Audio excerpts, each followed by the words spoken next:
நியம் city அப்படின்ற ஒரு மிகப்பெரிய ஒரு ப்ராஜெக்ட் வந்து சவுதி அரேபியா இப்போ வந்து பண்ணிட்டு இருக்காங்க. அதில் வந்து பார்த்தீங்கன்னா ட்ரோஜனா அப்படின்னு சொல்லப்பட்ட ஒரு சூப்பரான ஒரு மவுண்டனில் ஒரு ரெசார்ட் ஒன்று கட்டுறாங்க.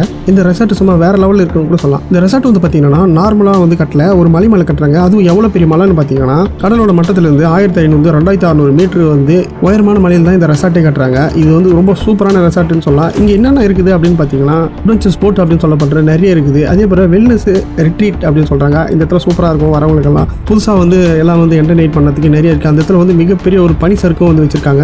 அதாவது அந்த மலைக்கு மேலே மேன்மேடட் பனி சறுக்கு வந்து வச்சிருக்காங்க. அவங்களே வந்து பனியை உருவாக்கி அந்த இடத்துல அவங்க சறுக்கின்னு போகிற மாதிரி அட்வென்ச்சராக இருக்கும் அப்படின்றதுக்காக வின்டர் சீசனில் வந்து அந்த கேம் எல்லாம் ஆடுறதுக்காக இது வந்து எப்படின்னா 2029 இந்த ப்ராஜெக்ட் முடிக்கிறதா பிளான் பண்ணியிருக்காங்க. இதோட டார்கெட் எவ்வளோ பேர் ஆடியன்ஸ் வரணும் அப்படின்னு பார்த்தீங்கன்னா அதாவது ஆடியன்ஸ் அப்படின்றத விட டூரிஸ்ட் எவ்வளோ பேர் வந்து இங்கே வரலாம் அவங்க எதிர்பார்க்குறாங்க, அதுக்காக இது வந்து ரெடி பண்ணுறாங்க பார்த்தீங்கன்னா கிட்டத்தட்ட வந்து ஒரு 7 லட்சம் பேர் டூரிஸ்ட் வந்து இந்த இடத்துல வந்து ஒரே நேரத்தில் வரலாம். அந்த அளவுக்கு வந்து அவங்க வந்து எதிர்பார்க்குறாங்க. அதுக்கான இடத்த தான் மிக பெருசாக வந்து தயார் பண்ணுறாங்க. இதை பார்த்தா ரொம்ப சூப்பராக இருக்கும். நம்ம வந்து நிறைய மலையில் அழிச்சு காலி பண்ணிருக்கோம். ஆனால் இவங்க மலைக்கு மேலேயே வந்து சூப்பராக மலையை ஒரு ஓரமாக விட்டுட்டு இந்த இடத்துல வந்து ஒரு பெரிய ரெசார்ட்டை கட்டி அந்த இடத்துல வந்து இவங்க வந்து சூப்பரான மக்கள் எல்லாம் டூரிஸ்ட் எல்லாம் வர வைக்கணும் அப்படின்றதுக்காக இந்த வேலையை பார்த்துருக்காங்க. சவுதி அரேபியா பொறுத்தவரையும் அவங்க வந்து அதிகமாக வந்து டூரிஸ்ட்டை நம்பி தான் இருக்காங்க. ஸோ அதனால தான் வந்து இந்த மாதிரியான புதுசான ஒரு இன்ஃப்ராஸ்ட்ரக்சரை வந்து உருவாக்கி டூரிஸ்ட் எல்லாம் கவர்ந்து அதன் மூலியமாக தான் அந்த நாட்டுக்கு வந்து இன்கம். அதனால இந்த மாதிரி சூப்பரான இன்ஃப்ராஸ்ட்ரக்சர்லாம் சவுதி அரேபியா தொடர்ந்து பண்ணிக்கிட்டே வராங்க.